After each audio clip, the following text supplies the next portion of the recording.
धन्य ते संसारी दयावंतचे अंतरी, येथे उपकारासाठी आले घर जा वैकुंठी.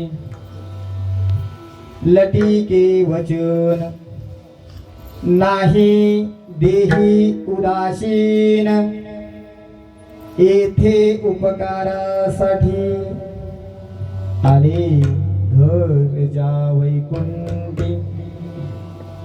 मधुरावाणी ओठी, मधुरावाणी ओठी, तुका म्हणे वाव पोठी, येथे उपकारासाठी आले घर जा वैकुंठी.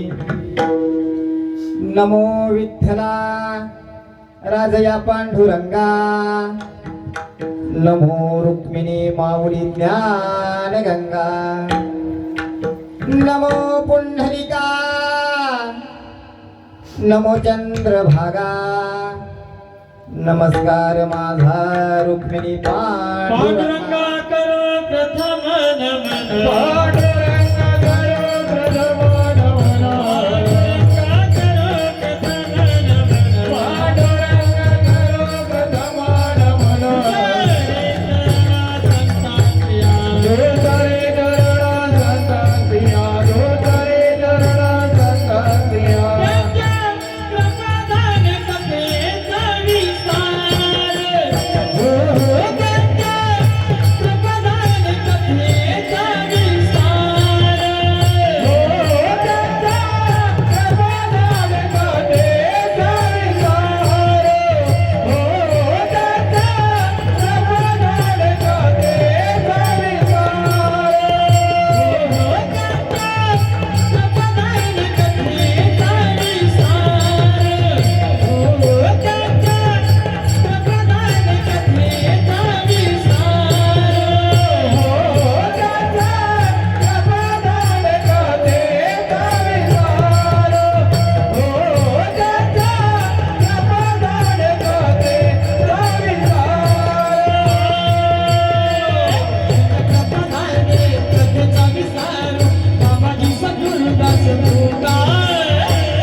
पांडुरंगा करू प्रथम नमन, दुसरे चरण संतांचिया.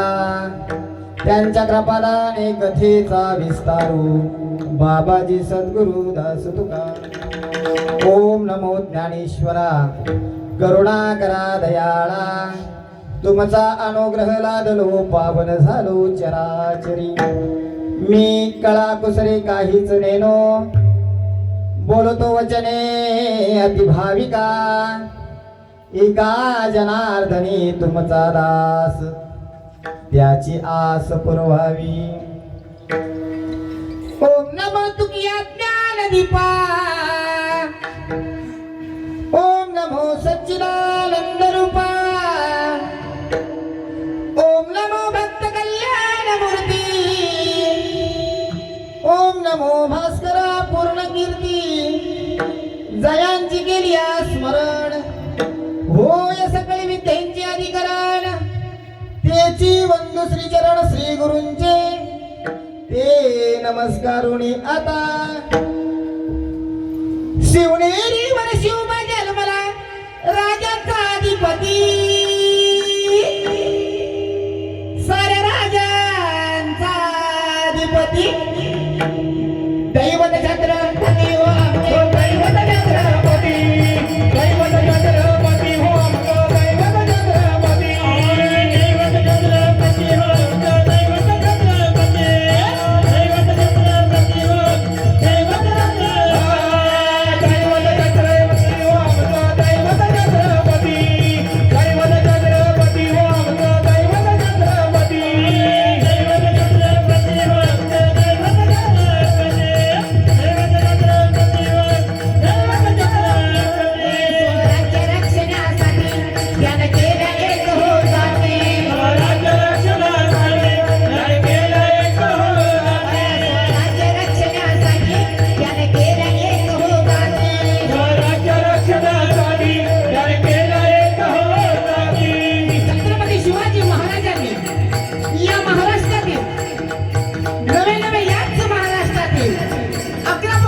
करतोय. आज दोनखडकी गावामध्ये स्वयंभू अमृतेश्वराच्या या प्रांगणामध्ये 7 दिवसाचा हरिनाम सप्ताह ज्या मातीमध्ये उभा आहे, किंबहुना ज्या धर्ममंडपामध्ये चालू आहे, ती हीच माती, ती हीच माती. याच मातीनं 750 वर्षापूर्वी ऐश्वर्य संपन्न बिलोरी साम्राज्य पाहिलं. याच मातीनं एका स्वातंत्र्याच्या ठिणगीला इथे जन्म दिला. इथेच महासाहेब जिजाऊ वाढवल्या, इथेच शहाजीराजे रमले आणि हीच माती पुढे शिवनेरीवर गेली आणि शिवनेरीवर एका दिव्याच्या रूपात प्रकटली. तोच दिवा पुढे सह्याद्रीचा झाला झाला. आज त्याच मातीमध्ये उभा महाराष्ट्र एक होण्याची खात्री होती आहे. स्वराज्य रक्षणासाठी त्याने केलं एक होताली. स्वराज्य रक्षणासाठी त्याने केलं एक होताली. स्वराज्य रक्षणासाठी त्याने केलं एक होताली. स्वराज्य रक्षणासाठी त्याने केलं एक होताली. देहुरी भगवा हाती स्वराज्य घडविण्यासाठी. देहुरी भगवा हाती स्वराज्य घडविण्यासाठी. आई भवानी आई निघाली, आशीर्वाद हो पाटील, आशीर्वाद हो पाटील. एकदाच फक्त सर्वांनी हात वरती करा. सर्वांनी करा. सर्वांनी करा. दिवाळी सुद्धा हात वर करा. सर्वांनी. दादा कॅमेरा सगळीकडे फिरव. समजू दे देवतिर्कीमध्ये कसा सप्ताह होतो. सर्वांनी हात वर करा. क्षत्रिय कुलावतंस, राजाधिराज, योगीराज, श्रीमंत, धैर्यवंत, कीर्तिवंत, स्त्री स्त्री स्त्री छत्रपती शिवाजी महाराजांची जय भवानी, जय शिवाजी, जय भवानी, जय शिवाजी. दैवत दैवत दैवत दैवत छत्रपती ओंकार दैवत छत्रपती. दैवत छत्रपती ओंकार दैवत छत्रपती. दैवत छत्रपती ओंकार दैवत छत्रपती. दैवत छत्रपती ओंकार दैवत छत्रपती. दैवत छत्रपती ओंकार दैवत छत्रपती.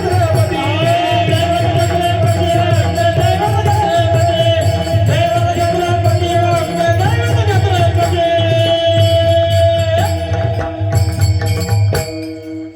त्याचं काय माहित आहे का, कीर्तनामध्ये छत्रपती शिवाजी महाराज घेणं ही काळाची गरज आहे. बरं ही काय आहे, काळाची गरज आहे. छत्रपती शिवाजी महाराजांनी या महाराष्ट्रामध्ये आकडा पकडा जातींना एक केलं आणि या महाराष्ट्राची संस्थापना केली. मुळे आज आपण धर्ममंडपामध्ये बसतोय नाही का. हा काय केलं छत्रपती शिवाजी महाराजांनी. शिवरायाच्या राज्याखाली मुलीच नव्हतं वान. आनंदाने नांदत होते हिंदू मुसलमान. आनंदाने नांदत होते हिंदू मुसलमान. काळ्या राती चमकत होते तिच्या रूपाचं ऊन. काळ्या राती चमकत होते तिच्या रूपाचं ऊन. अशीच देखली होती एका मुसलमानाची सून. त्या तरुणीला आई म्हणाला राजा तो सिलवान. आनंदाने नांदत होते हिंदू मुसलमान. मध्ये छत्रपती शिवाजी महाराजांनी या महाराष्ट्रातील एक एक मावळा जमा केला. प्रत्येक घरामध्ये गेले, प्रत्येक गावामध्ये गेले, प्रत्येक वेशीवरती गेले. एक एक मावळा जमा करायला लागले आणि प्रत्येक मावळ्याला सांगितलं अरे जगायचं तर या मातीसाठी आणि मरायचं तर फक्त या मातीसाठी. एक एक मावळे तयार व्हायला लागले. छत्रपती शिवाजी महाराजांनी हातामध्ये भगवा केला. प्रत्येक मावळ्याच्या हातामध्ये एक एक भगवा दिला आणि प्रत्येक मावळ्याला सांगितलं की जगायचं तर फक्त या स्वराज्यासाठी आणि मरायचं तर फक्त स्वराज्यासाठी. आणि प्रत्येक मावळ्याला एक उपदेश दिला. काय उपदेश दिला. आला आला आला आला आलं गाड्या आलो भगवा वादळा आलं.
बसायला घोंगडी टाकली.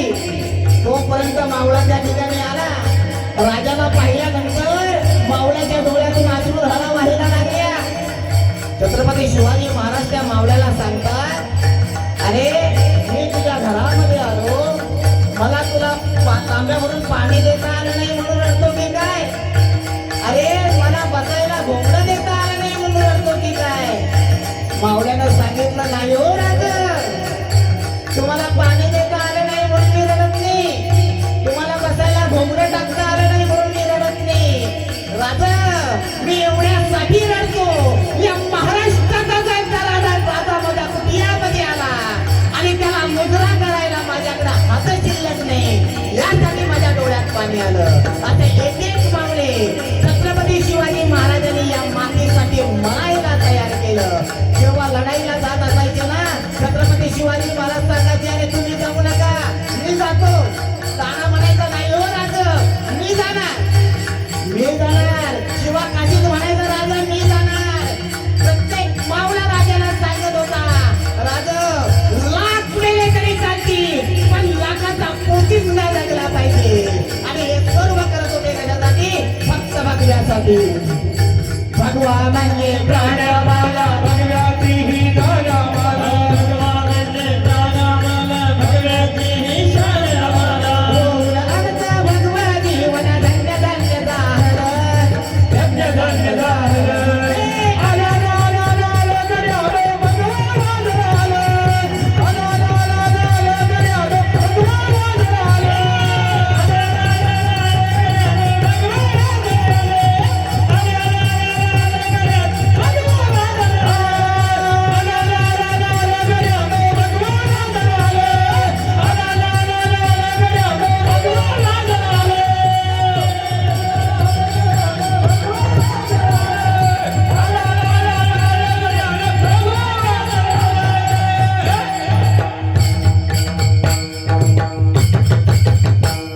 सगळ्यांनी एक हात जोडून विनंती करतो, एकदा सिस्टीम वाल्यासारखी जोडला चालेल होतं.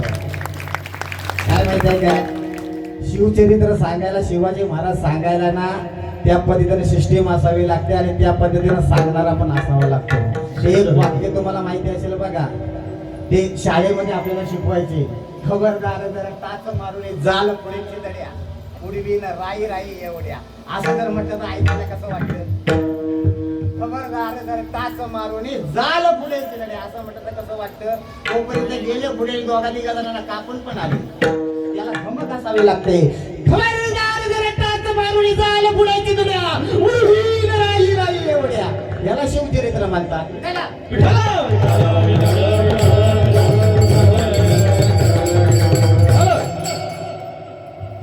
धन्य दे संसारी, दयावंत जे अंतरी, येथे उपकारासाठी आले घर जा वैकुंठी.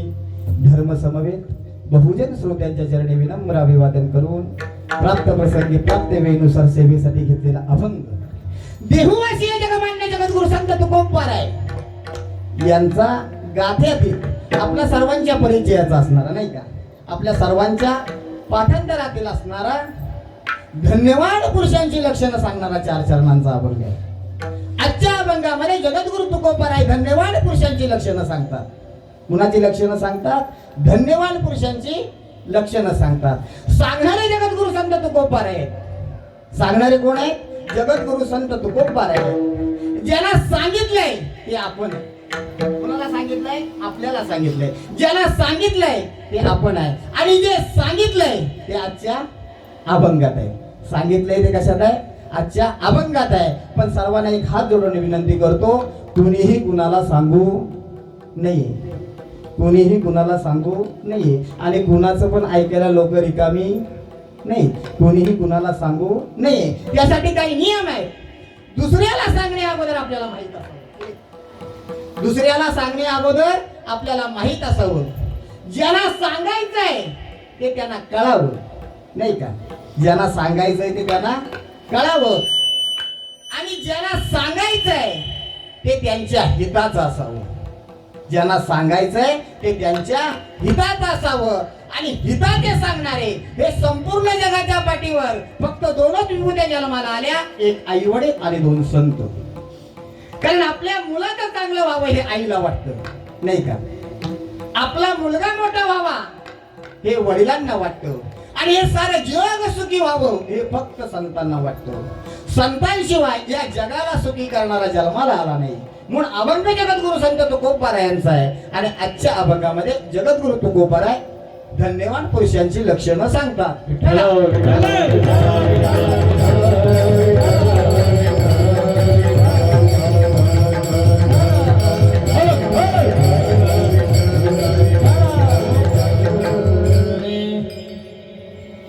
जगद्गुरु तुकोबाराय सांगतात,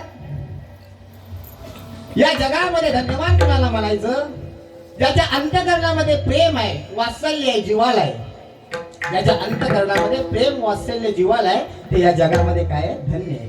हे अभंगाचं प्रथम चरण. आणि असे हे धन्यवान पुरुष तुम्हा आम्हावर उपकार करण्यासाठी वैकुंठातून इथे येतात. हे अभंगाचं दुसरं चरण. ते कधीच खोटं बोलत नाही. ते काय करतात? कधीही खोटं बोलत नाही. आणि ते आपल्या देहावरती काय असतात? सदा उदास असतात. ते कधी खोटं बोलत नाही आणि आपल्या देहावरती उदास असतात. हे अभंगाचं तिसरं चरण. ते समाजाशी बोलताना, लोकांशी बोलताना मधुर भाषेतून बोलतात. कसे बोलतात? मधुर भाषेतून बोलतात. आणि समाजाने त्यांना किती त्रास दिला तरी तो त्रास साठवून ठेवण्यासाठी त्यांच्या पोटामध्ये जागा असते, वाव असतं. हे अभंगाचं चौथं चरण. झालं आपलं कीर्तन.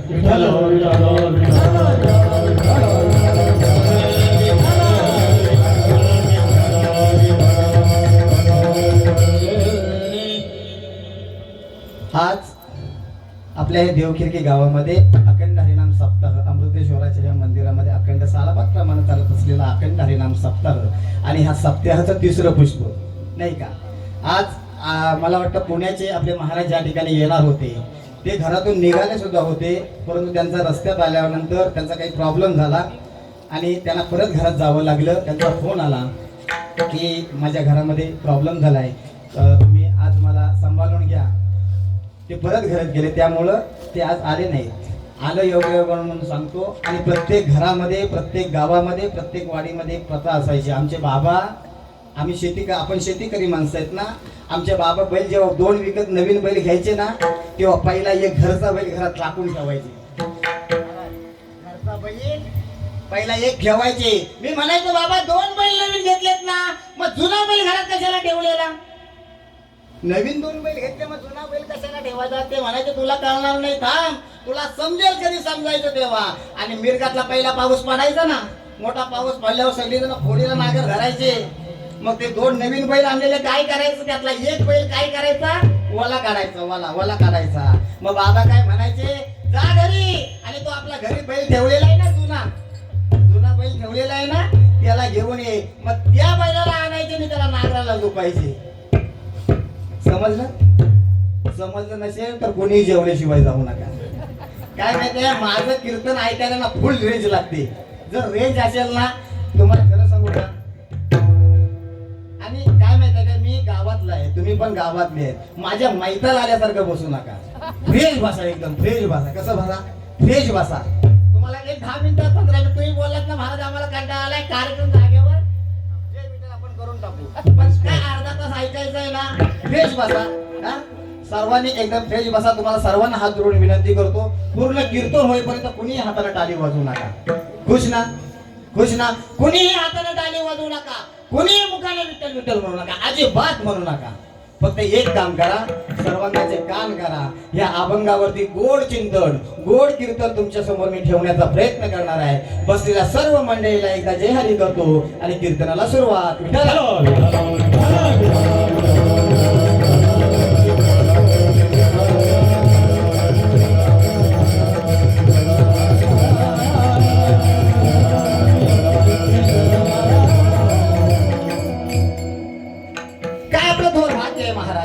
आपण या महाराष्ट्रात जन्माला आलो. आपण कुठे जन्माला आलो? या महाराष्ट्रात जन्माला आलो. त्यातल्या त्यात आपलं एवढं परम भाग्य आहे की आपण या कोकणात जन्माला आलो. कुठे? कोकणात जन्माला आलो. भगवान परशुरामाच्या पदस्पर्शाने पावन झालेली पुण्यभूमी, आणि या पुण्यभूमीमध्ये आम्ही जन्माला आलो. आपला महाराष्ट्र पवित्र आहे, आपला महाराष्ट्र पवित्र आहे.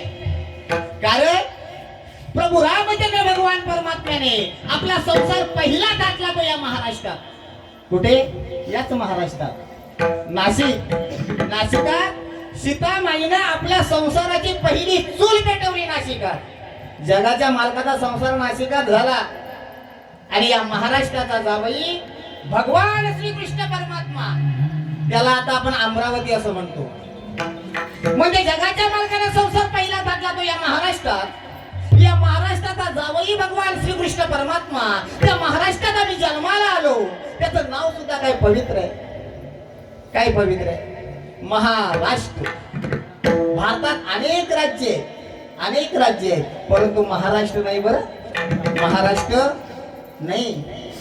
बहु असोत सुंदर संपन्न की महान, बहु असोत सुंदर संपन्न की महान, प्रिय आमचा एक महाराष्ट्र देश हा.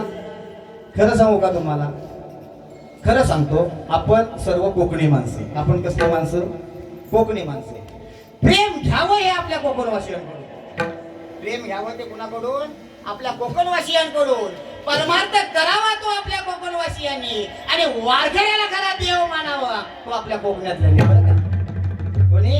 आपल्या कोकणातल्यानी. त्याचं कारण असं आहे, आपल्याकडे कशी जीवाला जीव देणारी माणसं आहे, आपल्याकडं जीवाला जीव देणारी माणसं आहेत. आणि ही आपल्याकडे जीवाला जीव देणारी माणसं छत्रपती शिवाजी राजाला मिळाली. ही आपल्याकडे जीवाला जीव देणारी माणसं धर्मराज शंभूराजाला मिळाली. आणि आपल्या जीवाचं रान केलं त्याने आपल्या राजासाठी. लक्षात ठेवा, आपल्या जीवाचं रान केलं म्हणून हा महाराष्ट्र घालला. हा महाराष्ट्र घालला. अहो जर घडले नसते छत्रपती शिवाजी महाराज, अहो जर घडले नसते धर्मवीर शंभूराजे, तर काय झालं असतं? काय झालं असतं? मंदिराच्या ऐवजी मस्जिद झाली असती, आणि या सप्त्यांच्या ऐवजी नमाज पढण्याची पाळी आज तुमच्या आमच्यावर आली असती.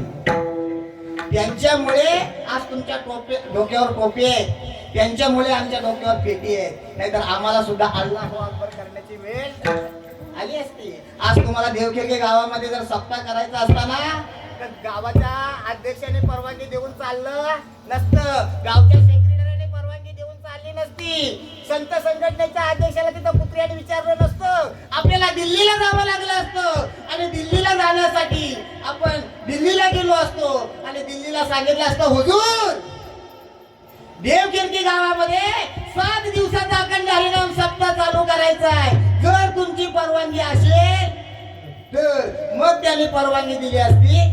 मग तुम्ही आम्ही काय केलेलं असता? इथे सप्ताह केला असता. उपकार आहेत त्यांचे तुमच्या आमच्यावर. त्याच्या पुढे जाऊन सांगतो, सर्व महिला मंडळ जास्त आहे तिथं. महाराज, मला वाटतं आपण आज 2-2.5 वर्षे रत्नागिरी जिल्ह्यामध्ये फिरतोय. आज 2-2.5 वर्षे रत्नागिरी जिल्ह्यामध्ये. महाराज छातीवर हात ठेवून सांगा, महाराज तुम्हाला सांगतोय, छातीवर हात ठेवून सांगा, एवढा समाज या रत्नागिरी जिल्ह्यात तुम्हाला कुठं पाहायला मिळाला का? आणि तुम्हाला सांगतो, ही सगळी कृपा आहे ना या तुमच्या महिलांमुळे. बरं, हा एवढा कार्यक्रम होतो ना, हा तुमच्या महिलांमुळे. कुठेही जा, आम्ही 2.5 वर्षात पूर्ण रत्नागिरी जिल्ह्यामध्ये फिरतोय. एवढा समाज कुठंच कीर्तनकाराच्या समोर बसत नाही. आणि मी अभिमान सांगतो, आमच्या देवखेरगे गावामध्ये सप्ताह बघण्यासाठी या. हे मोठमोठे कीर्तन होतात, म्हणजे तालुक्याचे होतात, जिल्ह्याचे होतात, तो विषय सोडून द्या. पण गावामध्ये खेड्यामध्ये एवढा मोठा सप्ताह कुठेही होत नाही. आपल्याकडे होतो, आणि याला निव्वळ कारणीभूत हा सोमत सर्व महिला आहे. महिला तुम्ही येऊन बसता, पुरुष मंडळी ही हातावर मोडण्यासाठी येऊन बसते, आणि त्यामुळे हा एवढा भव्य दिव्य कार्यक्रम आज आपल्या इथं ठेवतोय. तुम्हाला सांगू, तुमच्यावर सुद्धा उपकार आहेत त्या महासाहेब जिजाऊंचे. बरं, उपकार आहेत तुमच्यावर त्या महासाहेब जिजाऊंचे. आज आम्ही म्हणतो छत्रपती शिवाजी महाराज जन्माला यावे, पण ते आपल्या घरात नाही, मग शेजारच्या घरात. शिवाजी महाराज जन्माला यावं असं प्रत्येकाला वाटतं, पण ते आपल्या घरात नाही, कुणाच्या बाजूवाल्याच्या घरात. कुणाच्या? बाजूवाल्याच्या घरात. अरे महासाहेब जिजाऊंनी छत्रपती शिवाजी महाराज घडवला, म्हणून छत्रपती शिवाजी महाराजांनी यौवन रडवला. जर छत्रपती शिवाजी महाराज घडले नसते तर आज हिंदवी स्वराज्य रडला असता.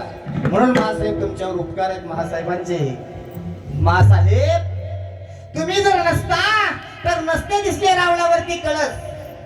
मासाहेब, तुम्ही जर नसता तर नसते दिसले रावणावरती कळस, नसती दिसली अंगणी तुळस. मा साहेब तुम्ही जर नसता तर नसतं दिसलं कुंकू कपाळी भाली आणि आमच्या माय बापड्यांच्या आरोळ्या विरल्या असत्या हो रानोमाळी, विरल्या असत्या रानोमाळी. कृपा केली महासाहेब जिजाऊंनी, अवघ्या महाराष्ट्रात कृपा केली आमच्या संतांनी आणि उभा राहिलेला महाराष्ट्र पाहिला आणि या महाराष्ट्रामध्ये अंतकर व्याकुळ झालेले संत मायबाप पाहिले. त्यांनी जगतजननी विटाई माऊलीला गाराला घातलं, पयात दार उघड आणि त्या माऊलीला दार उघडलं आणि आज हिंदवी स्वराज्य स्थापन झालं. विठ्ठल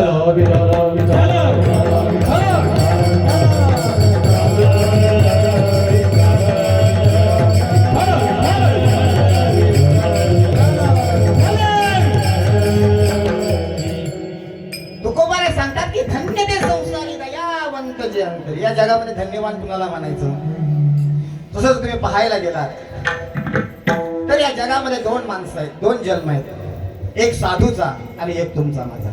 कुणाचा? एक साधूचा आणि एक तुमचा माझा. साधूलाही जन्म मिळाला होता आणि तुम्हा आम्हाला सुद्धा जन्म मिळालेला आहे. दिले इंद्रिय हात पाय कार, डोळे मुख बोलाया वचन, तुझोशी नारायण, नासे जीवपण भवरोग. प्राप्त झालेला हा जीव किंवा मिळालेला हा नरदेह, नरदेह निदान लागले हाती, उत्तम सार उत्तम गती.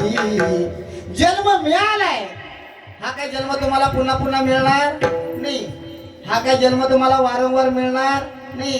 शेवटची पाळी एक मनुष्य जन्म आणि चुकलिया वर्म फेरा. मनुष्य जन्म मिळालाय पण तुमचं जर वर्म चुकलं की तुम्हाला फेरा नक्की पडणार आहे. बरं, जीव मिळालाय, हा मिळालेला जीव कधी निघून जाईल हे काय सांगता येणार आहे का? हा जीव मिळालाय पण हा मिळालेला जीव कधी निघून जाईल हे काय सांगता येणार नाही. कोणे दिवशी आम्ही येतील चालून आणि कोणे दिवशी प्राण जातील घेऊन हे काय सांगता येणार नाही. ते कुठच्या दिवशी येतील आणि कुठच्या दिवशी इथून आपल्याला घेऊन जातील हे काय सांगता येणार नाही. एक कव्वालीकार म्हणतो आपल्या कव्वालीत, जिंदगी एक किराए का घर है, एक ना एक दिन बदलना पडेगा. हे घर कशाचं आहे? हे घर भाड्याचं आहे. जिंदगी एक किराए का घर है, एक ना एक दिन बदलना पडेगा. हे घर कशाचं आहे? भाड्याचं आहे. आणि हे भाड्याचं घर असल्यामुळे एक ना एक दिवस आपल्याला काय करावं लागणार आहे? बदलून जावं लागणार आहे. पण ते कधी जावं लागणार आहे? मौत जब तुझको आवाज देगी घर से बाहर निकलना पडेगा. ती मौत जेव्हा तुम्हाला आवाज देईल ना तेव्हा भरलेल्या घरातून सुद्धा तुम्हाला काय करावं लागणार आहे? बाहेर पडावं लागणार आहे. यासाठी तुकोबाराय सांगतात की क्षणोक्षणी हाची करावा विचार. करावया पारे भवसिंधू, करावया पारे भवसिंधू, करावया पारे भवसिंधू, करावया पारे भवसिंधू. हाती करावा विचार, हाती करावा विचार, हाती करावा विचार, हाती करावा विचार. करावया पारे भवसिंधू, करावया पारे भवसिंधू, करावया पारे भवसिंधू, करावया पारे भवसिंधू.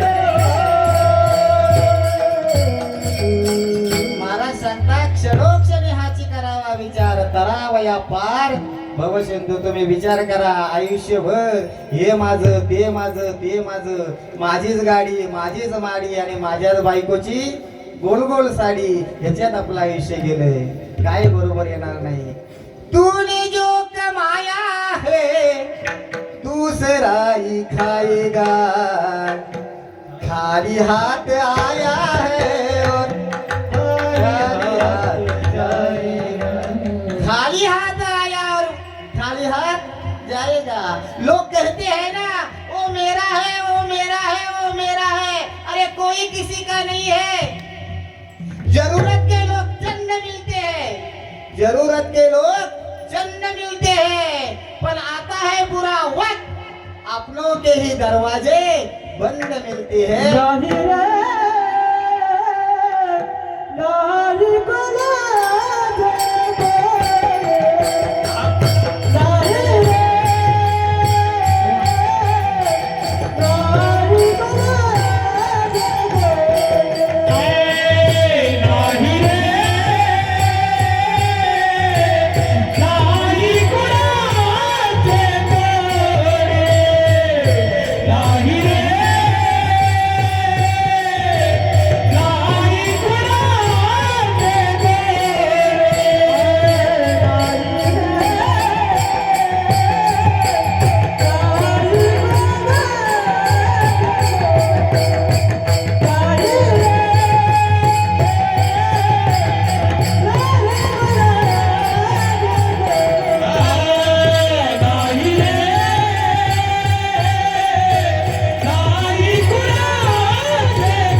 नाही रे नाही गुलाबे नाही रे नाही गुलाबे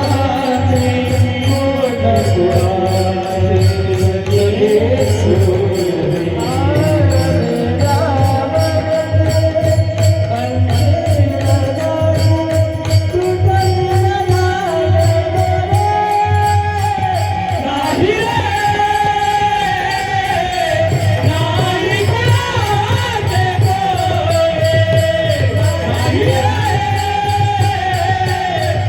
नाही गुलाबे नाही रे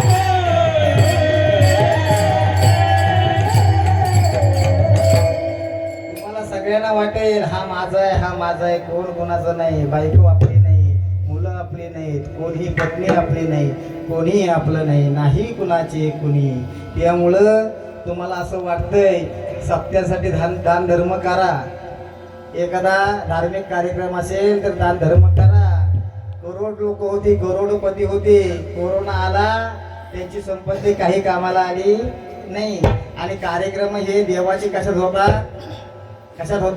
वर्गणी कशात होता वर्गणी आपले कार्यक्रम कशात होता वर्गणी त्यामुळे इथं द्या वर्गणी आणि जर नाही दिलं तर आमच्या बापाचं काय जात नाही त्याचं वर गणित त्याचं कुठं गणित वर गणित त्यामुळं काही ठेवू नका आणि तुम्हाला सांगतो आपण मोठं पुण्यवान म्हणून इथे जन्माला आलेलो आपल्याला वाटतंय एवढा मोठा कोरोना होऊन गेला मला काय झालं नाही तुझी उरलेली पाप फेडण्यासाठी आपण जिवंत राहिलेलो मोठे पुण्यवान म्हणून आपण जिवंत राहिलो नाही तुम्हाला सांगतो एक गोष्ट लक्षात ठेवा आपण मोठं पुण्य केलेलं आहे म्हणून मनुष्याला जन्माला आलेला असा अजिबात नाही असं भोगतो न घडे संचिता वाचुनी हे मागच्या जन्माचं केलेले भोग हे फेडण्यासाठी आपण इथे जन्माला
ना आपल्याला वाटतं आम्ही काय करतो हे देवाला कळत नाही.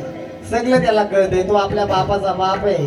तो तिथं बसलाय. तुम्हाला वाटतं एखाद्याची रात्री चप्पल सोडून गेली ना कोणी मला पाहिलं नाही. अरे माणसानं जरी पाहिलं नसेल ना तरी तो पाहणार आहे तिथं आहे. आणि तुम्हाला सांगतो आपण केलेले पाप, आपण केलेले वाईट कर्म हे आपल्याला भोगावंच लागतात.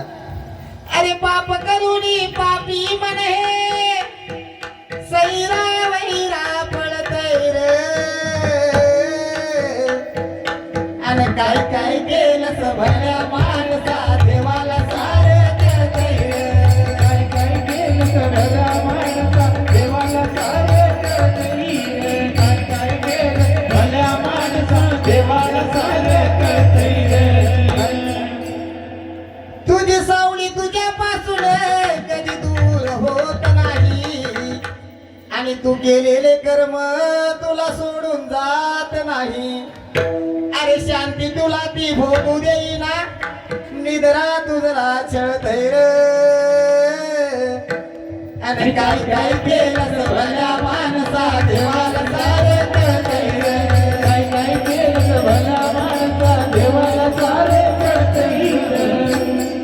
आपण काय करतो याचा हिशोब कुठे आहे सगळा तिथे आहे. तुम्हाला आलं योगायोग म्हणून सांगतो. आपण अभंगाकडे जाणार आहोत. आलं योगायोग म्हणून सांगतो. रावण माहिती आहे ना? रावण सगळ्यांना रावण माहिती आहे. प्रत्येक गावामध्ये, प्रत्येक घरामध्ये, प्रत्येक वाडीमध्ये एक एक रावण आहे.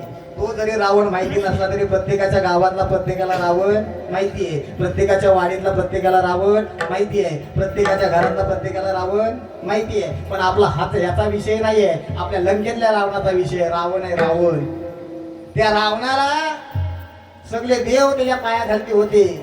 एक दिवशी सटवी चोरून निघाली. चोरून काय करायला? नशीब लिहायला चोरून निघाली. नशीब लिहून आली आणि येता येता रावणाने तिचा हात पकडला. ए सटवी कुठे निघाली होतीस? कुठे गेली होतीस? ती म्हटली हे बघ किती काय झालं तरी मला जावं लागणार. नशीब लिहायला मला जावंच लागणार. ती म्हटली तू जा, तू सगळ्यांचं नशीब लिहितेस ना मग माझं सुद्धा तूच नशीब लिहिलं असेल. माझं कोणी लिहिले असेल? तूच नशीब लिहिलं असेल. सांग माझ्या नशिबात काय लिहिलंय? कोण म्हटला? रावण म्हटला. रावण माझ्या नशिबात काय लिहिलंय सांग. सटवी म्हटली हे बघ मला लिहायला येतं, मला लिहिता येतो पण मला काय वाचता येत नाही. माझं काम काय फक्त लिहायचं, मला वाचता येत नाही. मग काय करावं लागेल? सटवीने सांगितलं तुला ब्रह्मदेवाकडे जावं लागेल. कुठे जावं लागेल? ब्रह्मदेवाकडे. रावण ब्रह्मदेवाकडे गेला आणि सांगितलं माझ्या नशिबात काय लिहिलंय हे सांगा. ब्रह्मदेव म्हटलं हे बघ सटवीन लिहिलं मला सुद्धा सांगता येत नाही. मला सुद्धा सांगता येत नाही. त्यामुळं मी तुला तुझ्या नशिबात काय आहे पुढे काय होणार आहे हे मी काही सांगू शकत नाही. पण एक काम करू शकतो. पुढे काय होणार आहे हे मी तुला काय करू शकतो? दाखवू शकतो. पुढे काय होणार आहे मी तुला दाखवू शकतो. रावणाने त्या ब्रह्मदेवाला काय केलं? रावणाला घेतलं आणि नरकाचा द्वार असतो ना, नरकाचा द्वार त्या ठिकाणी घेऊन गेला.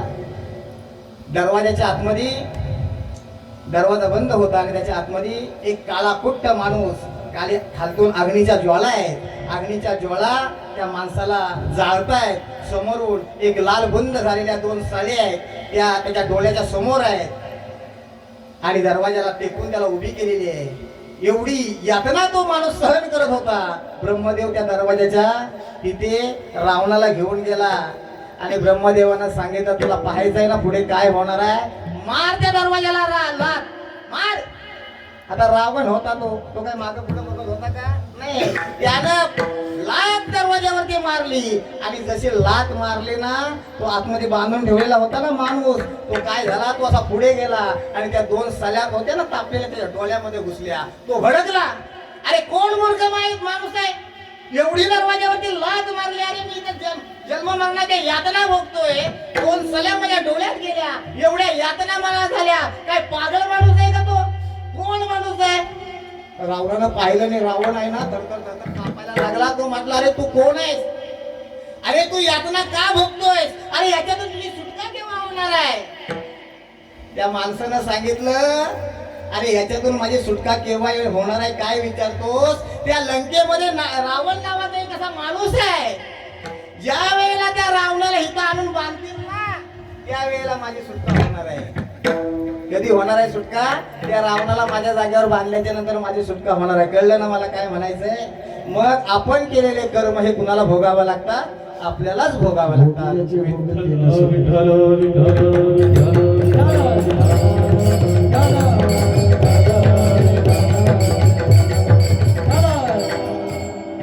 म्हणून आपल्याला हा सुंदर नरदेह मिळालाय ना, त्याच्यामध्ये आपण काय केलं पाहिजे?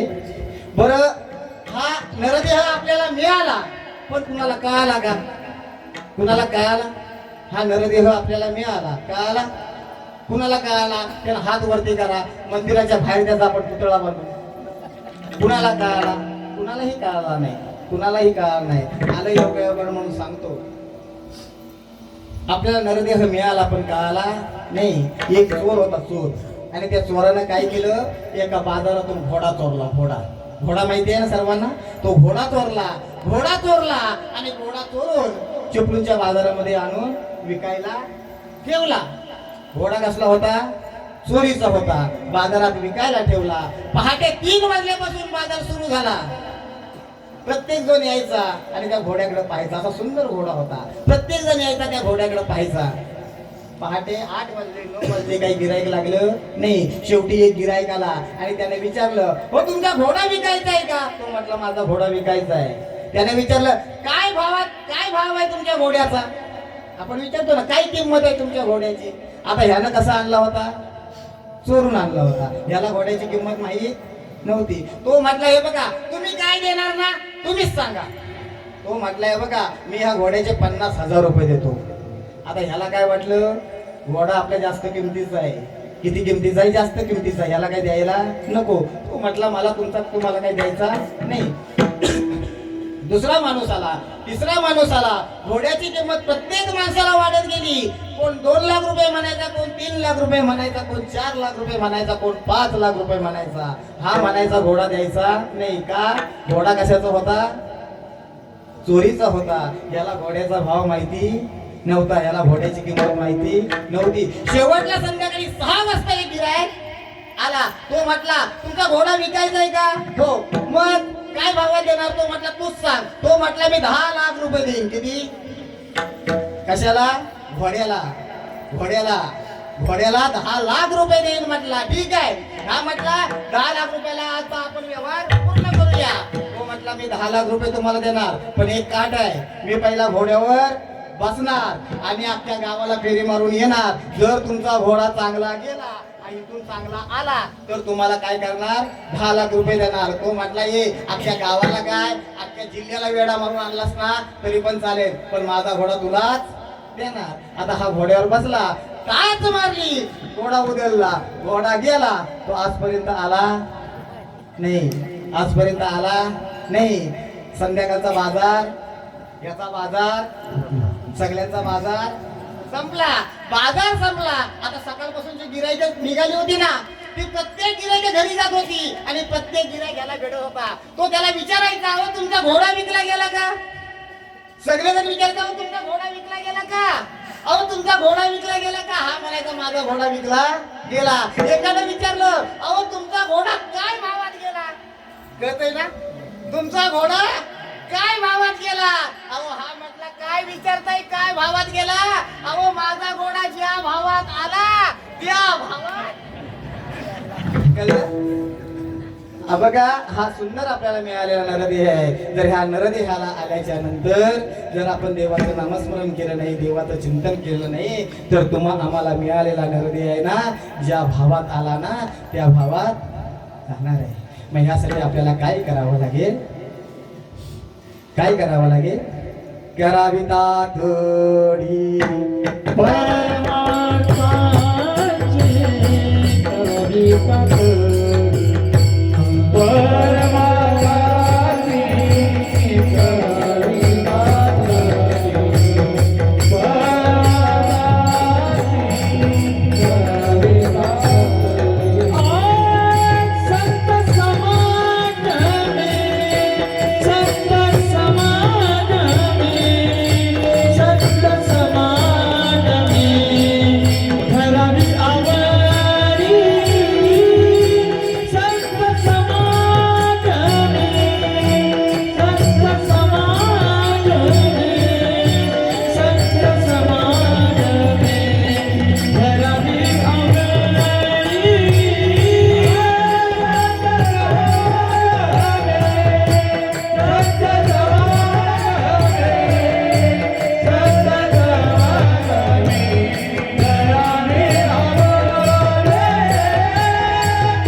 जर आपल्याला किंमत कळली नाही ना तर हा नाशिवंत देह आहे, एक ना एक दिवस जाणार आहे. कुणाला माहिती आहे आपल्या ह्या देहाची काय किंमत आहे? तुम्हाला माहिती आहे?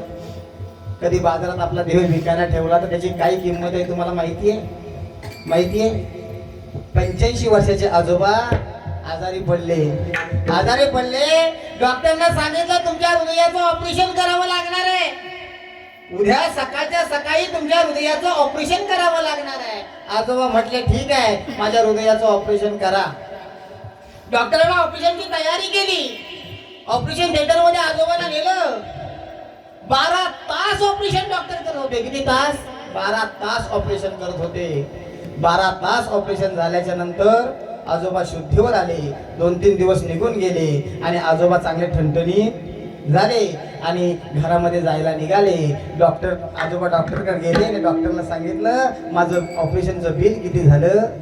डॉक्टरनं सांगितलं तुमच्या ऑपरेशनचं बिल झालं 8 लाख रुपये. किती झालं? 8 लाख रुपये. आजोबाने विचारलं एवढं कसलं ऑपरेशन केलं? 8 लाख रुपये झाले, एवढं कसलं ऑपरेशन केलं? त्यांनी सांगितलं तुमच्या ऑपरेशनला 12 तास लागले, त्यातले 8 तास तुमचा हृदय काढून एका काचेच्या बरणीमध्ये ठेवला होता. कशामध्ये ठेवला होता? काचेच्या बरणीमध्ये ठेवला होता. आणि असं सांगितल्यानंतर त्या आजोबांच्या डोळ्यातून अश्रुधारा व्हायला लागल्या. तो डॉक्टर म्हटला अहो आजोबा तुम्ही का रडताय? अहो तुमची परिस्थिती चांगली नाही का? अहो तुमच्याकडे पैशाचं काही साधन नाही का? तुम्ही रडू नका. अहो मी त्यातले 2-3 लाख रुपये कमी करेन, पण तुम्ही रडू नका. त्या आजोबाने सांगितलं 8 लाख रुपये द्यायला होतात म्हणून मी रडत नाही. 8 लाख रुपये द्यायला होतात म्हणून मी रडत नाही. मी रडतोय एवढ्यासाठी. अरे गेले 8 तास माझं हे हृदय तू काचेच्या बरणीमध्ये ठेवलेस, त्याचे 8 लाख रुपये सांगितलं. पण त्या भगवान परमात्म्याने 85 वर्ष झाली माझं हे हृदय या काचेच्या बरणीमध्ये ठेवलंय, त्याचं अजून बिल दिलं नाही. विठ्ठल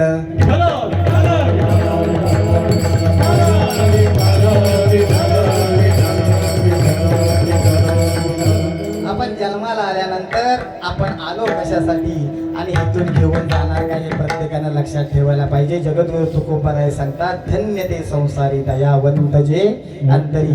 धन्य गुणाला म्हणायचं या संसारात जे धन्य, या संसारामध्ये ते धन्य ते संसारी दयावंत जे अंतरी. धन्यवान कुणाला म्हणायचं? कुणाला धन्यवान म्हणायचं? आले योग म्हणून सांगतो. पांडवांचं आणि कौरवांचं युद्ध तुम्हाला माहिती आहे. संपूर्ण पांडव कौरव युद्ध तुम्हाला माहिती आहे. जेव्हा पांडवांचं आणि कौरवांचं युद्ध सुरू झालं तेव्हा शिष्टाई चालू झाली. इकडे कौरवांची सभा चालू आहे आणि इकडे पांडवांची सभा चालू आहे. कौरवांची सभा चालू आहे. दुर्योधनाने प्रश्न केला अरे उद्या कौरव आणि पांडवांचं युद्ध होणार आहे, मग तो युद्ध करत असताना आपल्याला किती कालावधी त्या युद्धासाठी लागेल? किती वर्षे लागतील? किती महिने लागतील? किती दिवस लागतील? आता दुर्योधनाकडे बलाढ्य शूरवीर होते. प्रत्येक जण उभा राहायला लागला आणि प्रत्येक जण सांगायला लागला मी त्या पांडवांना 6 महिन्यात मारून टाकेल. कोण सांगायला लागला मी 2 महिन्यात मारेन. कोण सांगायला लागला मी 3 दिवसात मारेन. कर्ण सांगायला लागला मी 3 दिवसामध्ये त्या संपूर्ण कौरवांचा पांडवांचा नायनाट करून टाकेल. आता तिथे कोण होता? श्रीकृष्ण भगवान परमात्मा सुद्धा होते. जसं इकडे कौरवांची सभा चालू होती तशी तिकडे पांडवांची सभा सुद्धा चालू होती. धर्मराजाने सांगितलं अरे उद्या कौरव पांडवांचं युद्ध होणार आहे, मग तो युद्ध करत असताना किती कालावधी त्या युद्धाला लागेल? किती वर्ष लागतील? किती महिने लागतील? किती दिवस लागतील? अनेक युद्ध उठले. एक सांगायला लागला की 6 महिने लागतील. कोण सांगायला लागला 2 महिने लागतील. कोण सांगायला लागला 3 दिवस लागतील. त्याच्यामध्ये एक शूर होता. तो उठला आणि सांगायला लागला अरे त्या कौरव पांडवांचा युद्ध त्या संपूर्ण कौरवांना मी एका दिवसात मारून टाकेन. काय सांगितलं? संपूर्ण कौरवांना मी फक्त एका दिवसात मारून टाकेन. आता तिथं श्रीकृष्ण भगवान परमात्मा होते. त्यानं सांगितलं भगवंता अरे त्या संपूर्ण कौरवांना मी एका दिवसात मारून टाकेल. श्रीकृष्ण भगवंतांनी काय केलं? सुदर्शन चक्र काढलं आणि त्याचं शिर उडवून टाकलं. त्याचं नाव आहे बबरू. तो भीमाचा मुलगा होता. कुणाचा मुलगा होता? भीमाचा मुलगा होता. आता सगळे पांडव भगवान श्रीकृष्णाकडे भांडायला लागले, अरे देवा, तो आमचा मुलगा होता, तो शूरवीर होता, अरे संपूर्ण कौरवाला तो एका दिवसात मारणार होता, हे तू चांगलं केलं नाही. भगवान श्रीकृष्ण परमात्म्याने सांगितलं तुम्ही गप्प बसा. अरे जे होतं ना ते चांगल्यासाठीच होतं, जे होतं ते चांगल्यासाठीच होतं. पण तो बबरूचं शिर पडलं होतं ना, त्यानं हात जोडले भगवंताला आणि म्हणाला, भगवंता हे तू चांगलं नाही केलंस. अरे मला ते संपूर्ण कौरव पांडवांचं युद्ध पाहायचं होतं. माझी एक इच्छा पूर्ण कर, मला जेणेकरून ते संपूर्ण कौरव पांडवांचं युद्ध पाहता येईल अशी काहीतरी व्यवस्था कर. मग भगवान श्रीकृष्ण परमात्म्यांनी एका बाणाच्या टोकावर त्याचं शिर उचललं आणि उंच शिखरावर, जेणेकरून संपूर्ण कौरव पांडवांचं युद्ध त्या बबरूला पाहता येईल असं उंच शिखरावरती टाकून ठेवलं. संपूर्ण कौरव पांडवांचं युद्ध झालं ना. आता ते युद्ध कसं झालं, ते युद्धामध्ये कोण कोण मेले हे काय सांगण्याची गरज नाही, पण किती भयानक ते युद्ध झालं हे तुम्हाला माहिती आहे. त्याचं असं वर्णन केलं जातं.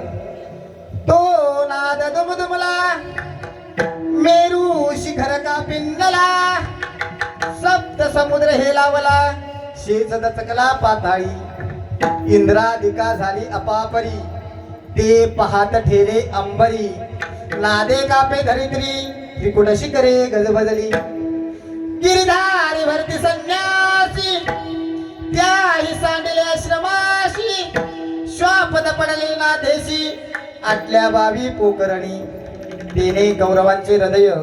म्हणजे एवढं भयानक ते युद्ध झालं, एवढं भयानक युद्ध झालं. ते युद्ध मी काही सांगत नाही, पण युद्ध झाल्यानंतर संपूर्ण पांडवांना एक अभिमान झाला. अर्जुनाला वाटायला लागलं मी मोठा धनुर्धारी आहे, माझ्यामुळे युद्ध जिंकलं. भीमाला वाटलं मी गदाधारी आहे, माझ्यामुळे युद्ध जिंकलं. नकुलला वाटायला लागलं माझ्यामुळे युद्ध जिंकलं. आणि हे पाचही पांडव आपसामध्ये भांडायला लागले. आणि भांडत असताना त्यांचं भांडण भगवान श्रीकृष्ण परमात्म्याकडे गेलं आणि भगवान श्रीकृष्णाला पाचही पांडव म्हणायला लागले, भगवंता, अरे तू संपूर्ण कौरव पांडवांचं युद्ध झालं तेव्हा तू आमच्या सारथ्याचं काम करत होता, तू सांग आमच्या जास्त पराक्रम कोणी केला. भगवान परमात्म्याने विचारलं, यांना अभिमान झाला आणि देवासमोर कुणाचा अभिमान चालत नाही.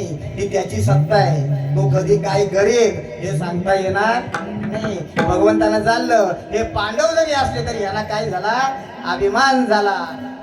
त्यानं सांगितलं, भगवान श्रीकृष्ण परमात्म्याने सांगितलं, अरे जरी संपूर्ण कौरव पांडवाच्या युद्धामध्ये मी असलो तरी मी सारथ्य करत होतो, त्यामुळे कुणी जास्त पराक्रम केला हे काय मला पण सांगता येणार नाही. अर्जुन म्हटला, अरे भगवंता, या जगामध्ये जास्त पराक्रम कोणी केला हे सांगणार कोणी जन्माला नाही का आलं. भगवंत म्हटले, त्यासाठी मी व्यवस्था केली आहे, मला माहिती आहे पुढे काय होणार आहे, त्यासाठी मी काय केलंय, व्यवस्था केली. तुम्ही चला माझ्या बरोबर. सगळ्या पांडवांना घेऊन ज्या उंच शिखरावर त्या बबरूचं शिर टांगून ठेवलं होतं तिथं पांडवांना घेऊन गेले. आणि त्या बबरूला भगवान श्रीकृष्ण विचारतात, अरे बबरू, संपूर्ण कौरव पांडवांचं युद्ध तू पाहिलं, सांग त्या युद्धामध्ये जास्त पराक्रम कोणी केला, या युद्धामध्ये जास्त पराक्रम कोणी केला.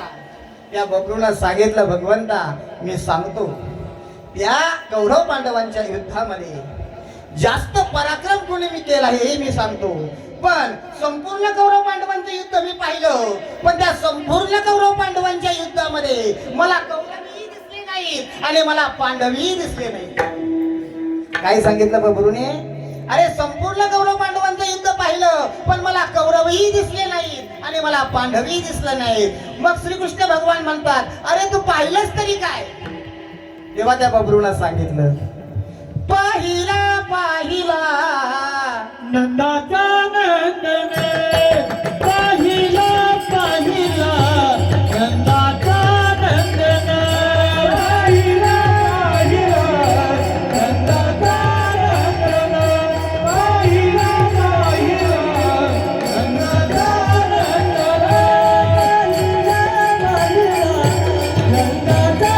नंदन, पाहिला नंदाचा नंदन,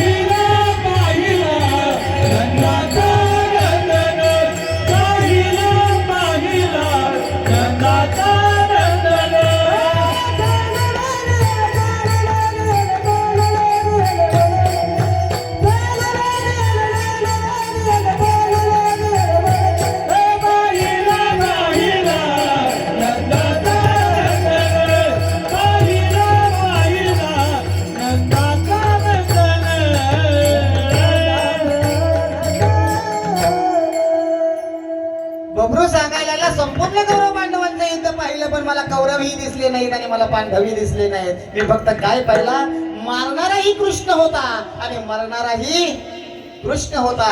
जगद्गुरु तुकोबाराय सांगतात, धन्यवाद कुणाला म्हणायचं, ज्याने या जगातला देव पाहिला, ज्याने या जगातला देव आपल्या अंतःकरणामध्ये साठवून ठेवला, ज्याने या जगातला देव आपल्या घरामध्ये आणला, तो या जगामध्ये धन्य आहे. हे जगद्गुरु तुकोबाराय अभंगाच्या प्रथम चरणात धन्य ते संसारी,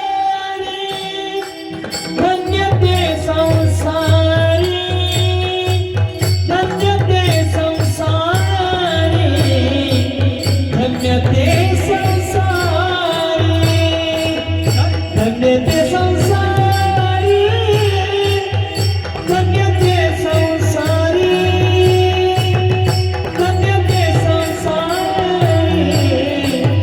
धन्य ते संसारी,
जगद्गुरु तुकोबाराय सांगतात, धन्य ते संसारी दयावंत जयंती. धन्य कशामध्ये, या संसारामध्ये धन्यवान कुणाला म्हणायचं. तुम्हाला कालच्या महाराजांनी सांगितलं संसार कसा आहे. किती वर्ष शिवल्यानंतर गोधडी पूर्ण होते का? नाही. अनेक वर्ष तुम्ही गोधडी शिवा, पूर्ण होत नाही. हा संसार आहे, हा संसार आहे. आणि दुःख बांधवडी हाय हा संसार, दुःख बांधवडी आहे हा संसार, सुख कोणी करे नाही कोठे, सुख कोणी करे नाही कोठे. दुःख बांधवडी आहे हा संसार, दुःख बांधवडी आहे हा संसार, सुख कोणी करे नाही कोठे, सुख कोणी करे नाही कोठे. दुःख बांधवडी आहे हा संसार, सुखाचा विचार नाही. आता महाराजांनी प्रमाण दिलं म्हणून मी सांगतो, नाही तर हा भाग मी सोडून पुढे जाणार होतो. हा संसार कशाचा आहे? दुःखाचा आहे. हा संसार कशाचा आहे? दुःखाचा आहे. दुःख बांधवडी आहे हा संसार सुखाचा विचार नाही. किंवा संसार दुःख मूळ चहूकडे विश्रांती नाही कोणी रात्रंदिवस तळमळ. रात्रंदिवस आपल्या संसारासाठी तळमळ आहे. रात्रंदिवस हा संसारासाठी तळमळ आहे. हा संसार कशाचा आहे? दुःखाचा आहे. पण आमचे ज्ञानेश्वर महाराज सांगतात अवघाची संसार सुखाचा करी आनंदे भरी न दिली लोका. तुकोबाराय सांगतात संसार दुःखाचा आहे. ज्ञानेश्वर महाराज सांगतात की मी अवघाची संसार काय करीन? सुखाचा करीन. मग दोघांचंही बरोबर कसं? त्यासाठी माऊली ज्ञानेश्वर महाराज प्रमाण देतात. नेना आणि चतुरा हार निळ्याची दुसरा सरपत्वे झाला एरा सुखा लागी. पाटलाच्या बैलाचा कासरा, पाटलाच्या बैलाचा कासरा रस्त्याच्या मध्ये आडवा पडलेला आहे. तिकडून एक ग्रहस्थ आला, त्याला तो रस्ता पाहिला. मला काय सांगायचंय, संसार दुःखाचा आहे की सुखाचा आहे? तिकडून एक ग्रहस्थ आला, त्याला तो कासरा पाहिला आणि कासरा पाहिल्यानंतर त्यानं मनामध्ये अशी कल्पना केली, अरे केवढा साप या रस्त्यावरती पडलेला आहे. काय कल्पना केली? साप या रस्त्यावरती पडलेला आहे. तो घाबरला आणि तिथून निघून गेला. थोड्या वेळानं दुसरा ग्रहस्थ तिथे आला, त्यानं तो कासरा पाहिला आणि त्याने मनामध्ये अशी कल्पना केली, या रस्त्यानं राजाची स्वारी केली आणि राजाच्या गळ्यातला नवरत्नाचा हार रस्त्यावर गळून पडलेला आहे. काय कल्पना केली? राजाच्या गळ्यातला नवरत्नाचा हार रस्त्यावरती पडलेला आहे. तो राजाच्या गळ्यातला हार समजून हारापाशी गेला. माझा दृष्टांत संपला. फक्त सिद्धांत लक्षात घ्या. रस्त्यावर पडलेला कासरा ज्यानं साप समजला, त्याला तो कासरा दुःखाचा आहे का सुखाचा आहे? दुःखाचा आहे. त्याला तो कासरा दुःखाचा आहे. आणि राजाच्या गळ्यातला हार जो समजला आणि त्या कासऱ्यापाशी गेला, त्याला तो कासरा कसा आहे? सुखाचा आहे. मग जो संसाराला चिकटला त्याला संसार दुःखाचा आहे आणि जो संसारापासून अलिप्त राहिला त्याला संसार सुखाचा आहे. विठ्ठला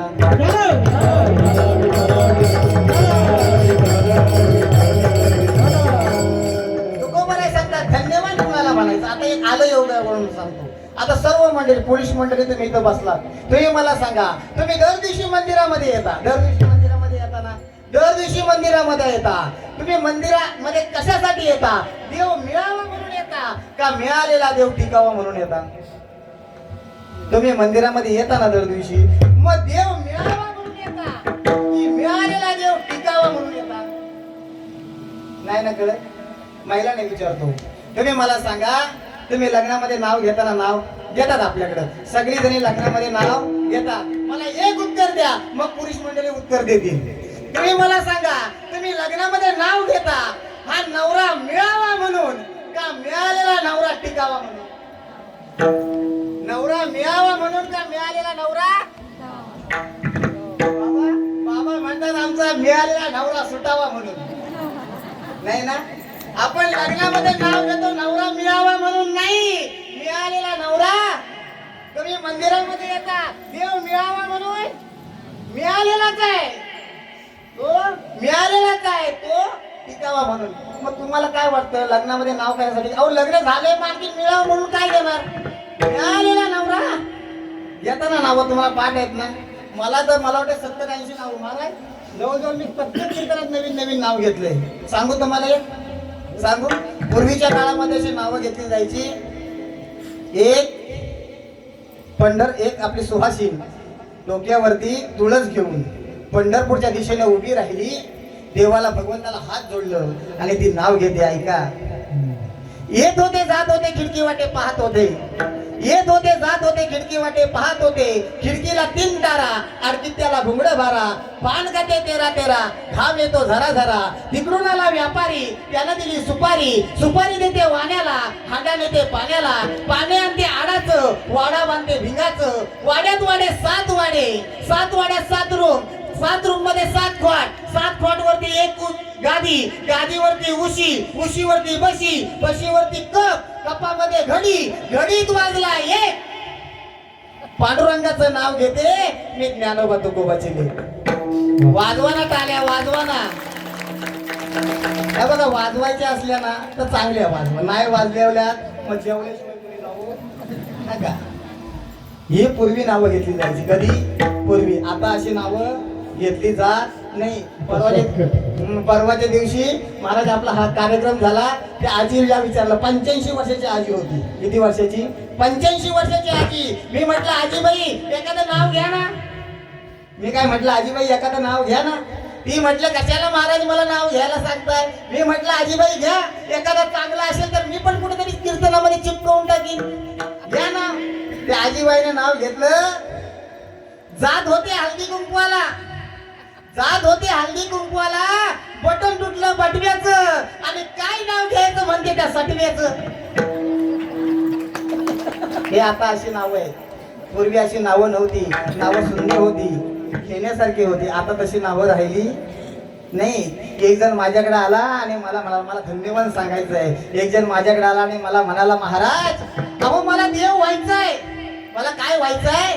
देव व्हायचंय. अरे मी म्हटलं बाबा, अरे आम्हाला साधं बुवा लोक होता आलं नाही, आम्ही देव व्हायचं काय तुला सांगणार. आम्हाला साधं बुवा होता आलं नाही, आम्ही तुला देव म्हणायचं काय सांगणार. तुला जर देव व्हायचं असेल ना, तो एक काम कर, त्या मंदिरामध्ये जा आणि त्या मंदिरामध्ये जी मूर्ती आहे ना, त्या मूर्तीला विचार की मला देव व्हायचंय. ती मूर्ती तुला सांगेल. तो मंदिरामध्ये गेला आणि त्या मूर्तीला विचारलं, देवा आता मला देव व्हायचंय. मला सुद्धा वाटतं कुणीतरी आपली पूजा करावी. मला सुद्धा वाटतं कुणीतरी मला महानैवेद्य दाखवावा. मला सुद्धा वाटतं कुणीतरी माझ्या पाया पडावं. आता मला काय व्हायचंय?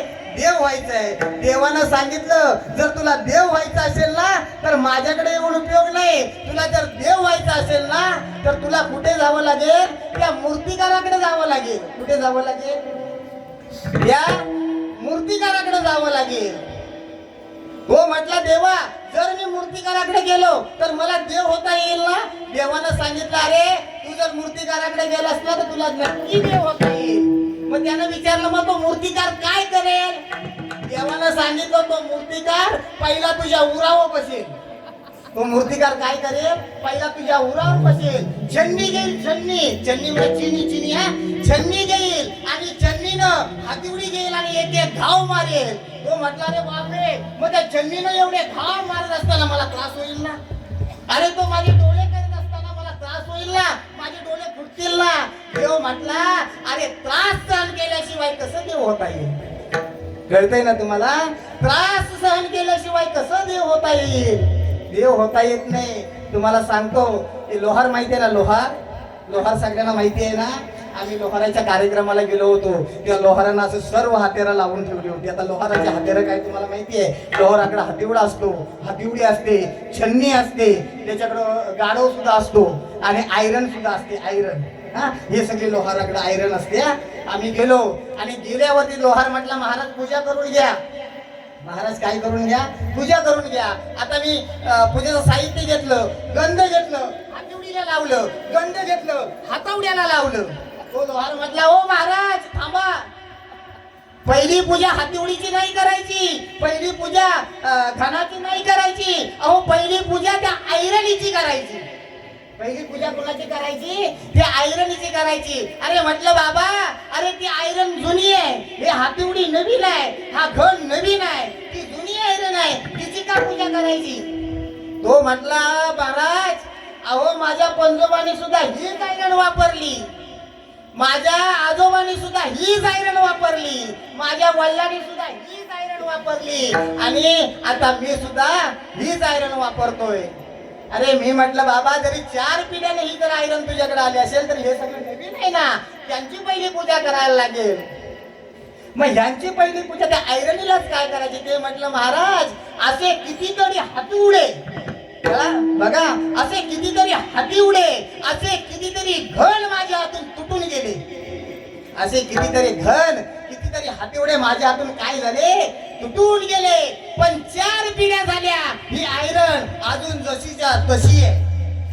अजून टाळ्या वाजवू नका, पुढे काय सांगतो ऐका. अजून जशीच्या तशी आहे. अरे मी म्हटलं कसं काय?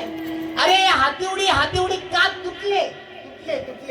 ही हातिवडी आणि ही हातवडे का तुटले? त्या लोहारानं सांगितलं, महाराज हे हातिवडे का तुटले सांगू का?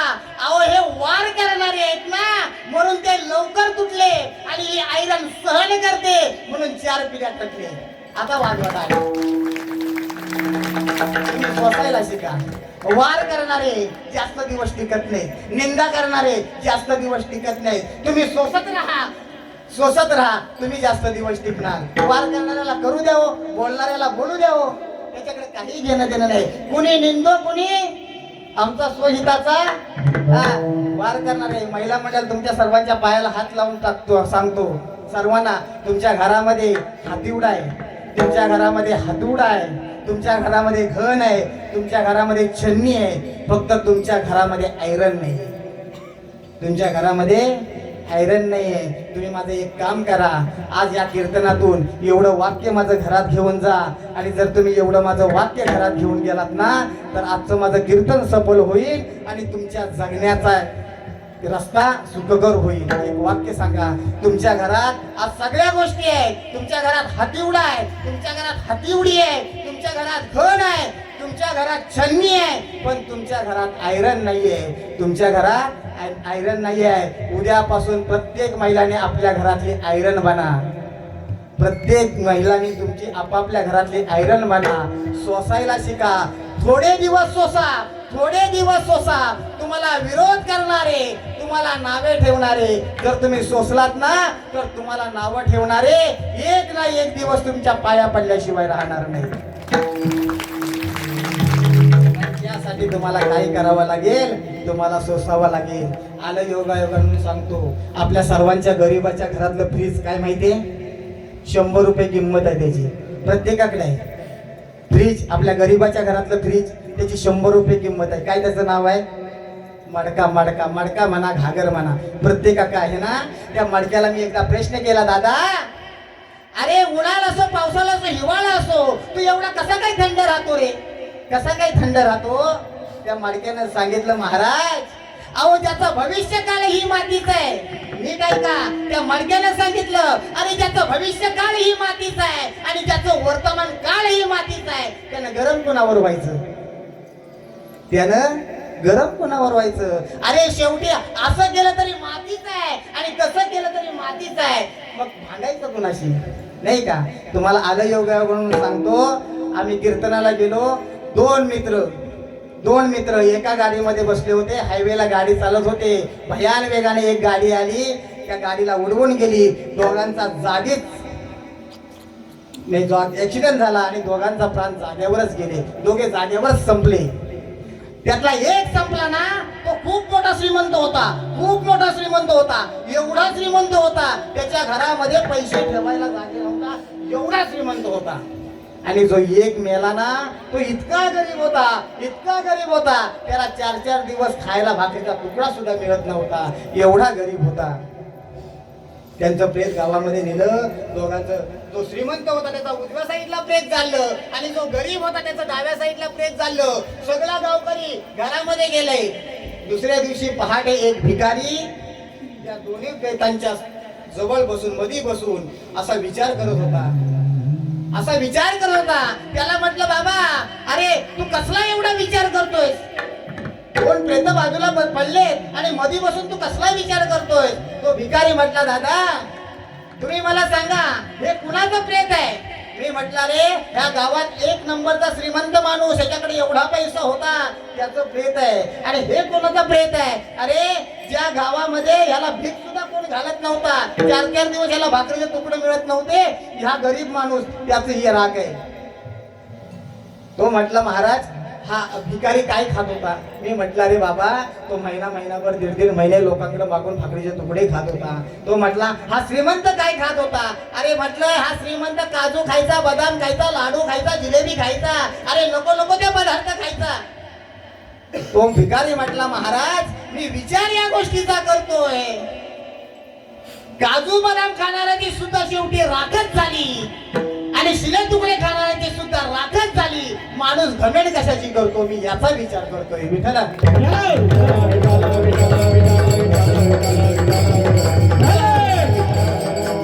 जगद्गुरु तुकोबाराय सांगतात, धन्य ते संसारी दयावंत जे अंतरी.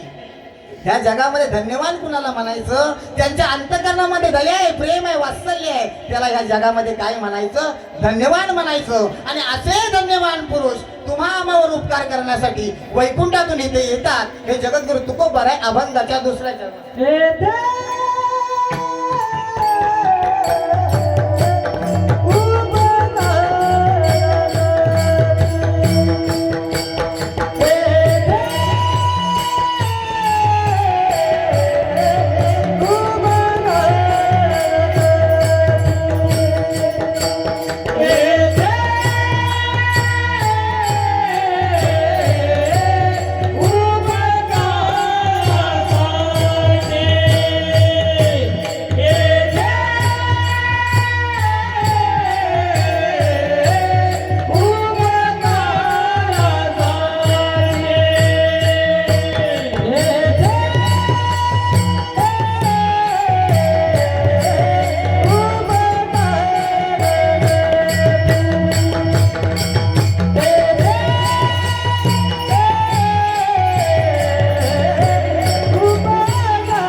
येथे उपकारासाठी आले घर जा वैकुंठी विठोबा जगोबा.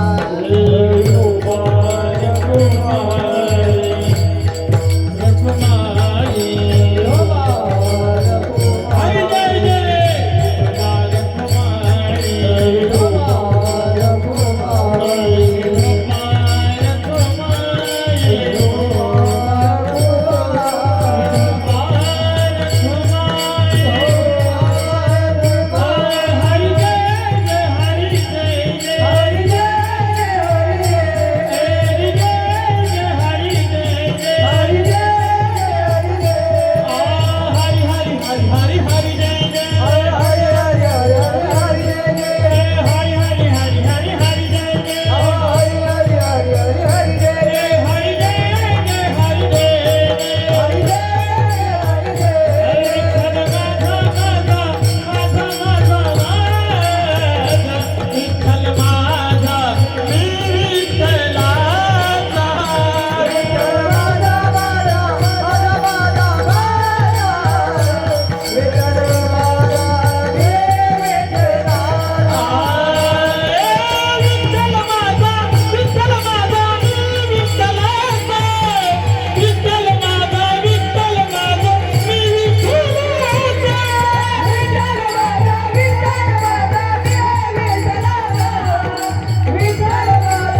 दयावंत जे अंतरी येथे उपकारासाठी आले घर ज्या वैकुंठी. आपलं कीर्तन मला वाटतं वेळ आपली संपलेली आहे, 9:45 वाजले, फक्त 10 मिनिटं चालतील ना? भूक लागली का तुम्हाला? भूक लागली? महिला मंडळ नाही म्हटलं कार्यक्रम हा महिला मंडळावर अवलंबून आहे. चालतील ना? 10 मिनिटं चालतील ना? तुम्ही म्हणत असतील फक्त इथे उपकारासाठी आले घर ज्यावर कोटी. आपली दादा 2 मिनिटं बस ना, 2 मिनिटं झाला आपला कार्यक्रम. 2 मिनिटं फक्त येथे उपकारासाठी आले घर ज्या वैकुंठी. आपल्यावर उपकार करण्यासाठी कोण आले आणि त्यांचे आपल्यावर किती उपकार आहेत एवढं सांगूया आणि आपण जय विठ्ठल घेऊया. हा चालेल ना? आपल्यावर उपकार छत्रपती शिवाजी महाराजांचे आपल्यावर उपकार आहेत, संतांचे आपल्यावर उपकार आहेत, आई वडिलांचे आपल्यावर उपकार आहेत, शिवछत्रपतींचे आपल्यावर उपकार आहेत आणि त्याच्या पलीकडे जाऊन एक जवानांचे आपल्यावर उपकार आहेत आणि धर्मवीर संभाजी राजांचे आपल्यावर उपकार आहेत. किती संभाजी राजांचे आपल्यावर उपकार आहेत एवढं सांगतो. धन्य धन्य संभाजी शूर.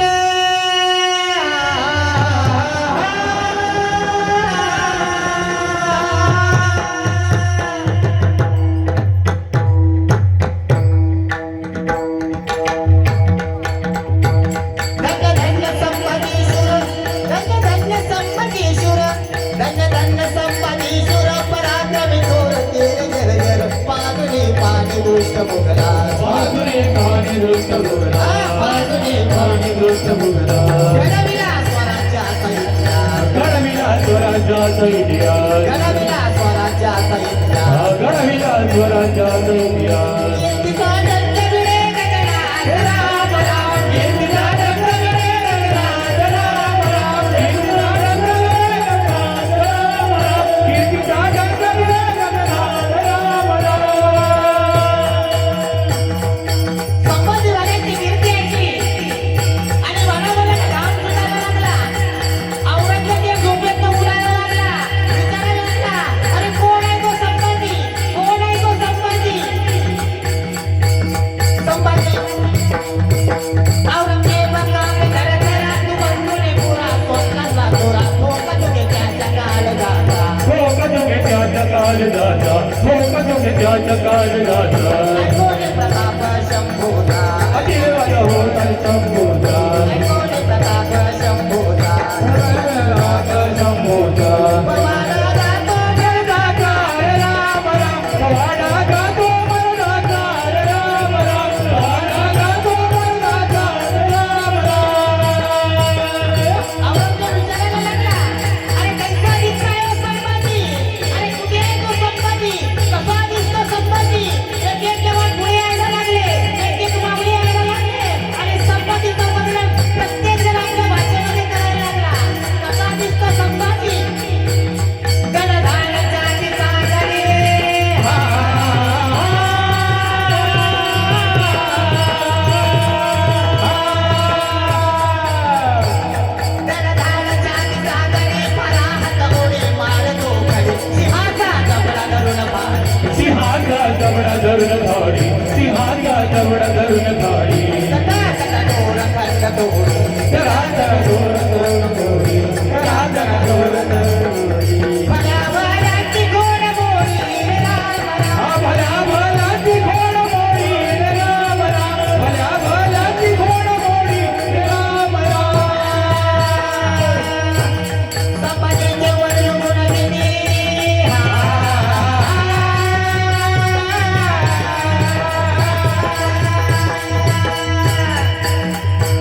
मधुरवाणी वाटी मधुरवाणी वाटी मधुरवाणी वाटी मधुरवाणी वाटी मधुरवाणी वाटी मधुरवाणी वाटी मधुरवाणी वाटी,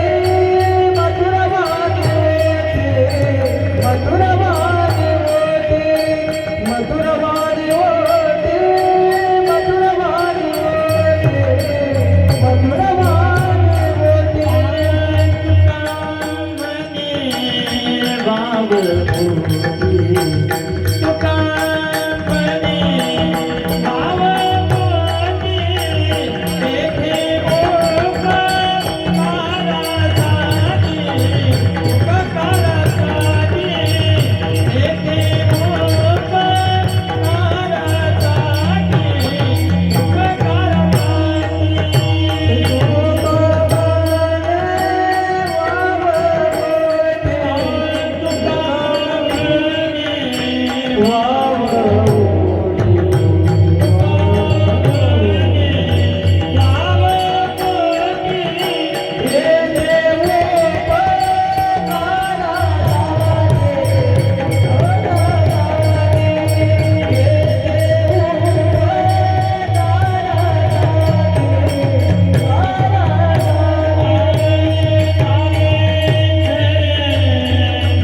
धन्यवाद.